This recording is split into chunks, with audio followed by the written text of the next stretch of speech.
From the National Catholic Register, this is Register Radio, bringing light and clarity to the news and topics that affect your life. The assassination of conservative leader and cultural icon Charlie Kirk continues to cause shockwaves across the country. This week on Register Radio, we look at his immense and enduring legacy on college campuses when we talk with the several individuals who are on the forefront of where Catholic universities and colleges are, especially as they relate to the influence of Charlie Kirk. We're joined by Catholic journalist Jack Figge, who has a new piece for the Register on Charlie Kirk, and Hillsdale College journalism student Moira Gleason. And then, Solène Tadié, Europe correspondent for the Register, tells us about Dubai's hidden faith, how the city's Catholic community thrives, and she also tells us the incredible story of Joan of Arc's ring. Hello, I'm Matthew Bunson, host of Register Radio and EWTN News' Vice President and Editorial Director. I'm here in our Washington, D.C. studios, as always, with Shannon Mullen, Editor-in-Chief of the National Catholic Register. Hello, Shannon. Hello, Matthew. Well, as we have seen since the the assassination of Charlie Kirk, the country continues to mourn him in so many different ways, but there's also a lot of controversy surrounding the reactions to his death. But it's also worth asking about his legacy on college campuses. How did he manage to reach an entire generation of college students, and where does his massive movement go from here? As I just mentioned, we're joined by Catholic journalist Jack Figge and also Hillsdale College journalism student Moira Gleason. Welcome both of you to Register Radio. Thanks so much, Matthew. It's exciting to be here. Thank you very much. Well, Jack, let's start with you. What was your obvious initial reaction to the horrifying news of Charlie Kirk's assassination? Yeah, I mean, it sent shockwaves through the entire campus. So I'm out at Benedictine College, and it was immediate. I was sitting on my front porch with some friends when it happened, and we all were just shocked when the news started pouring in that he had been shot and then that he died. And I walked onto campus to our college coffee shop, and probably an hour after his death. And there was just kind of this somber undertone in the coffee shop and then throughout campus for the entire next day or two. And I was talking with a friend about it, who he was just very perturbed by the assassination. And he noted, he was like, yeah, this is the first time that I've gone to confession in a while. And I was like, why? And he just said, it really just kind of reminded me of my own mortality. And I needed somebody to talk to, and I wanted to talk to a priest. And so I just went to confession. And so I started prodding a little bit more, and I was like, what was it about Charlie Kirk that kind of made you have such a strong reaction to his death? And he just said he was kind of this stable force in my life. He was so inspiring. He was so raw and vulnerable in his commentary, and he really helped me understand the world and kind of have this desire to pursue the truth and to pursue my faith.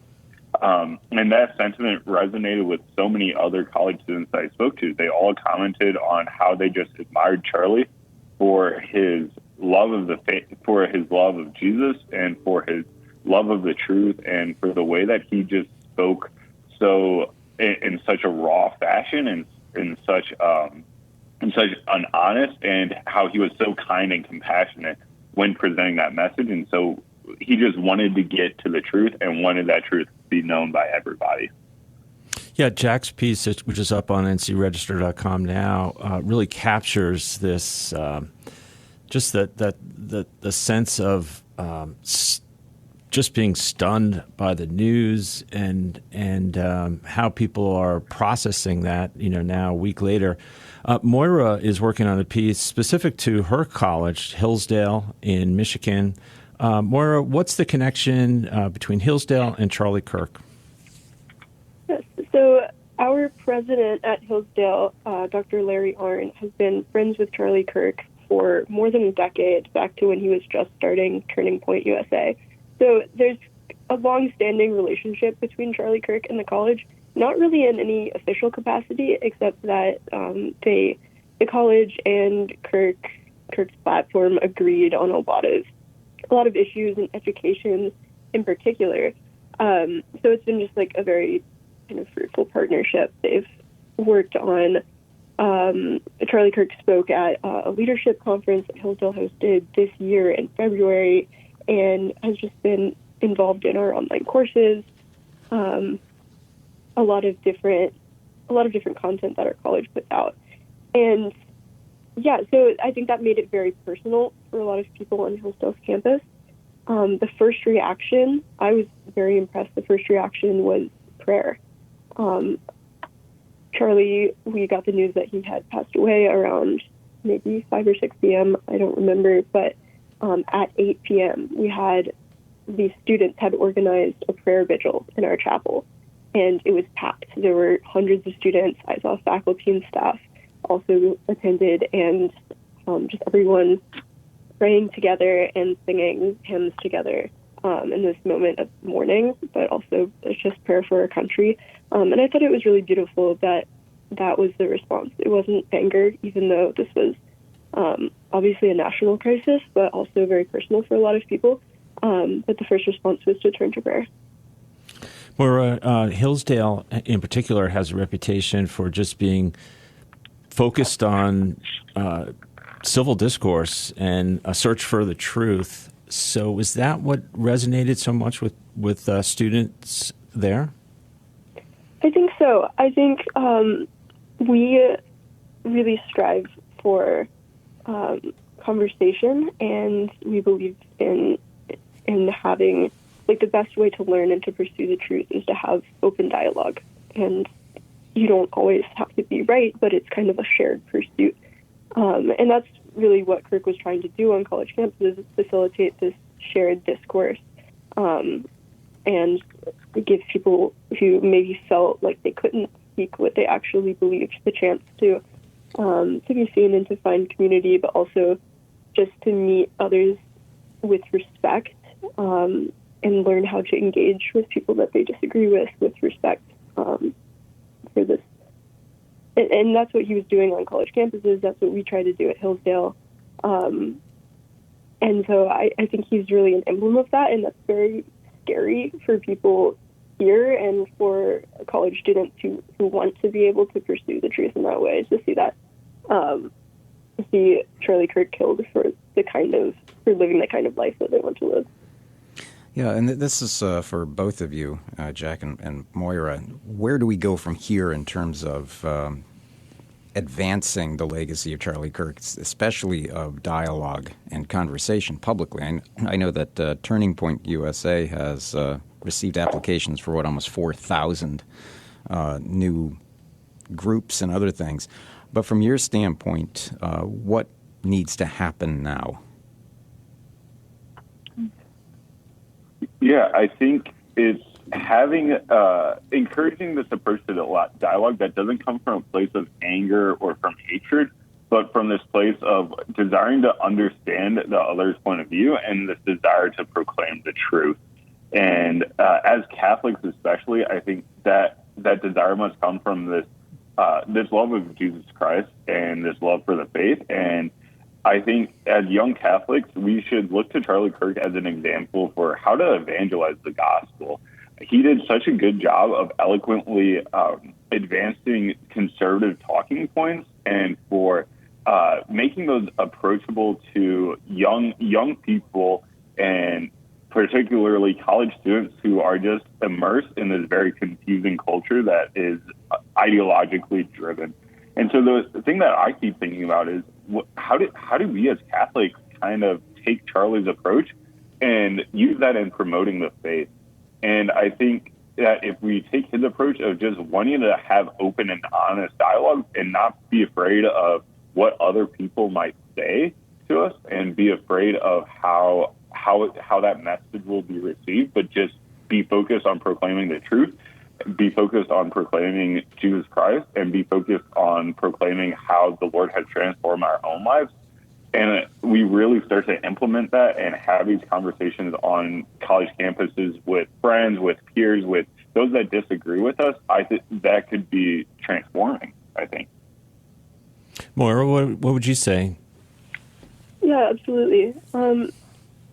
I think the most important thing initially is to mourn the person, and I think that's something that maybe it's worth pausing and just recognizing that like Kirk represented a lot more than, or he was kind of larger than life. He represented a lot for people, but also like there's a family who's grieving, and people have lost a friend, and so it's worth just mourning the life that was lost.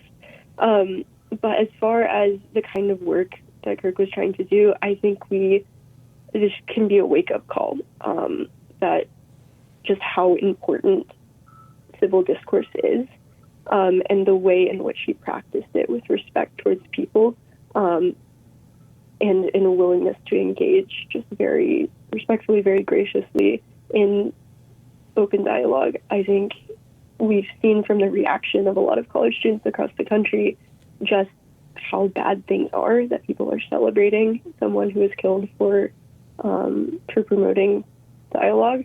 But that should be a wake-up call that, we actually need to encourage this more, and not to respond to violence with violence, but to respond with prayer and with a recommitment to open dialogue and to encountering each other in conversation. Well, thank you both for your work. Thank you both also for continuing that legacy of dialogue, which we need to have now, not just in culture, but especially on college campuses. Shannon, again, where can people find their pieces? Yes, they're going to be, you can find them at ncregister.com. They're also going to be featured in our upcoming print issue, which is lands on or about October the 5th. So there's a number of other pieces related to the Charlie Kirk aftermath that are in the pipeline. Yeah, a lot to discuss, a lot to assess, and a lot to cherish. Well, thank you both so much, and look forward to having you on again at some point on Register Radio. It's my pleasure. Thank you so much for having us. Well, you're listening to Register Radio on EWTN Radio. When we come back, we talk with Solène Tadié about Dubai's hidden faith, how the city's Catholic community is thriving. Stay tuned to Register Radio here on EWTN Radio.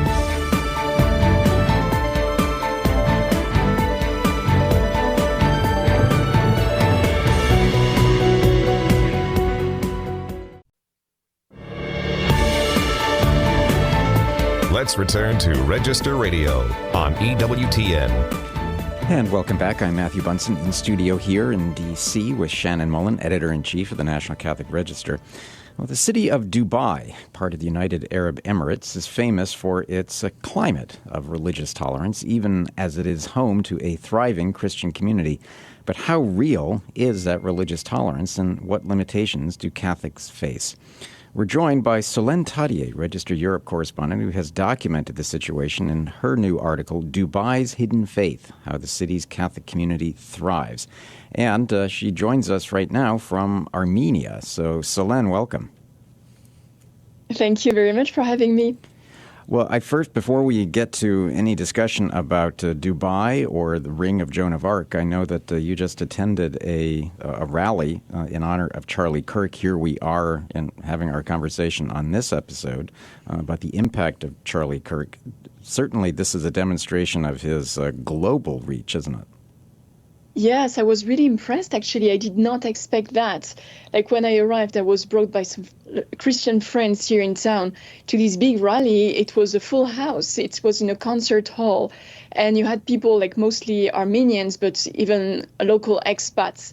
And there was some traditional Armenian music and people bearing witness to how Charlie Kirk was instrumental in their personal path of faith and political vision. It was very moving, and it makes you realize that there are some stakes, like global stakes, that can really unite people all around the world, not only Christians, but people who are attached to a traditional vision of the world, and that's something very interesting. Solène, you've been traveling quite a bit. So Dubai, I know you've been back in France over the summer. But let's talk about that piece that's available at ncregister.com. Dubai's Hidden Faith, How the City's Catholic Community Thrives. It opens with this wonderful picture that you took of a Our Lady of Lourdes grotto, and in the background is this. You see the minarets of Yes. Dubai, so it's a very arresting image, and it's just surprising what you experienced there. Tell us, just paint us a little bit of a picture of your first impressions when you visited. Yes, first of all, I did not expect to see so many people. Like, it was overwhelming. I got there probably 15 minutes in advance for Mass, but it was already completely impossible to even approach the gates of the church to attend Mass. Like, you have like literally dozens of thousands of people for each service. So I had to attend Mass from the courtyard. But I was impressed by how fervent people were, people from so many different countries.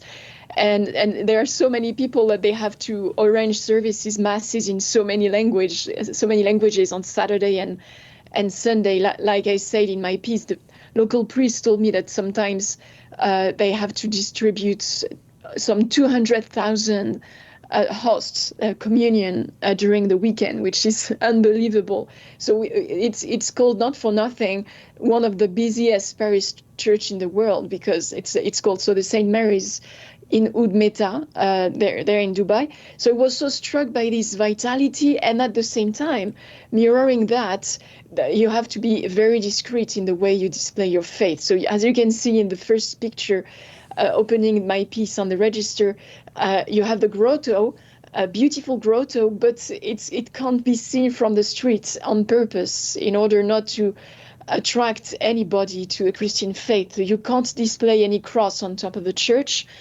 And the grotto turns its back to the street, so people can worship the Virgin Mary, they can attend Mass and everything, but in a secret way, in a discreet way. And that's what struck me. It's like, while attending Mass from the courtyard, there was this huge muezzin, like the call to prayer, right behind my back, that was completely drowning the sound of the gospel of the day. So it was a bit troubling, I must say, for a Catholic that used to live in Rome, like a very strong Latin Catholic, used to be overwhelmed, like surrounded by a very strong Catholic identity. It was a weird sensation, but very interesting one. So who are the Catholics who are attending these masses? So depending on on when you're going during the day, because you have masses in Konkani, sometimes like every possible languages. So you have a lot of people from India, Pakistan, the local migrants who are there to be the workforce. And you have some more upper class expats, like you have a lot of French Catholics, for instance, Italians, people from the US. So very, very various crowd. So depending on when you're going, so when I went, it turned out that I had no idea, but it was an English service, but attended by thousands and thousands and thousands of people coming from India that day. So I had no idea where I was. Basically, it was a very, very interesting experience, like a very strong cosmopolitan experience. But I spoke to some people from the French parish, and they told me that they're French speaking, not only from France, but from Canada, from Switzerland, from Lebanon. It's a super strong community, and it has grown by over 25% in just 5 years, which is quite interesting and important. And the same can be said about different communities there.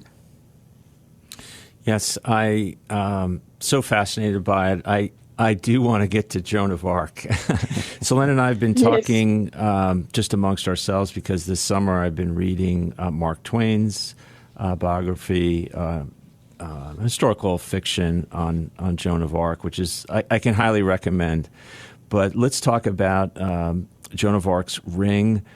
This, as you say in your piece for the Register, this is her only existing relic. What do we know about this ring? So yes, it was the ring that belonged to her, and that was taken from her in the context, like by the English during her execution in the 100 Years' War context. and that was an asset of war. So that was taken by England after Joan of Arc died, and so it was kept there for so long. So it's silver gilt devotional ring, and so the inscription is for like Jesus and Mary, and so it represents like it's like IHS and Mar for Jesus and Mary, and so it was kept there in England for all these centuries.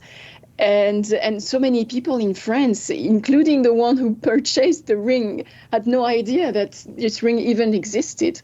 And they found out about its existence in 2016, literally 2 days before it was sold, like before the auction happened. And so basically, so that's the president of Le Puy du Fou. I was there in August, and I had a great conversation with him, Nicolas de Villiers, and he told me himself, like, I had no idea this ring existed. And one day I received a phone call from a friend telling me, oh, it's going to be to be sold in an auction like in 2 days from now. And like literally in 48 hours, he was able to raise 400,000 euros in France. Well, that itself strikes me as something of a miracle. Like the craziest thing is that after like they won the auction, and after with the added taxes, it was precisely 400,000 pounds, the exact sum that was gathered in France. Like if it's not providence, I just don't know what it is. I mean, that's so funny. It's incredible. Even people giving €5, €10, people giving more money in 24 hours, like spreading the word. People like saying, oh, I promise you I'm going to give you 400 and several thousands. And just 2 days, they were able to accomplish that miracle. It really seems like Joan of Arc wanted her ring back in France. We're not even doing complete justice to the story. There's so many aspects to it, but Scotland Yard plays a role in this. Explain. Sorry, can you say that again? There's your story talks about a car chase and Scotland Yard. How does that figure into the story? Oh yes, because basically since it was a war asset in England, it was out of the question for the English authority to let it out of the country. And so there was a big legal case that happened in the aftermath of the purchase, because Nicolas de Villiers told me that he received a warning from the auction sale that it was absolutely impossible. You know, the National Arts Council said, "Oh no, I mean the ring cannot be taken out of the territory by law. It's like it's a war treasure." So we don't, and so they forced the auction room to reveal the name of the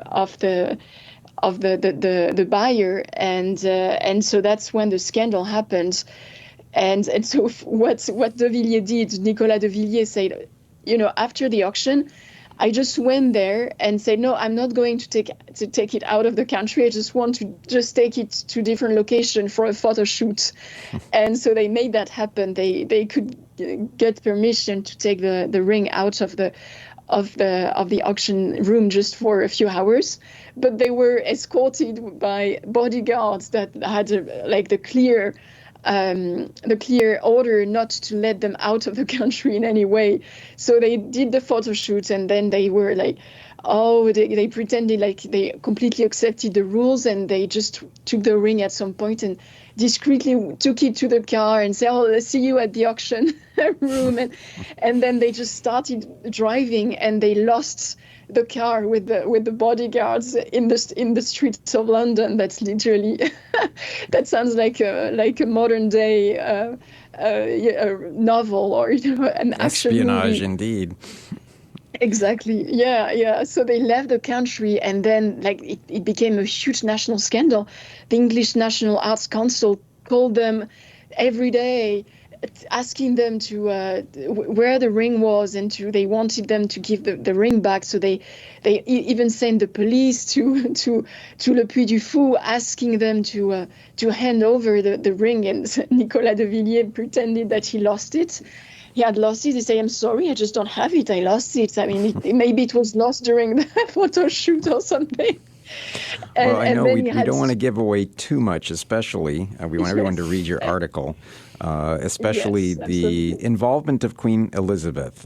It's a great story. And I know, Solène, that, again, we're trying to do as much justice as we can, but you can find Joan of Arc's ring, a modern-day heist return, the saint's last relic to France. Solène, thank you so much, as always.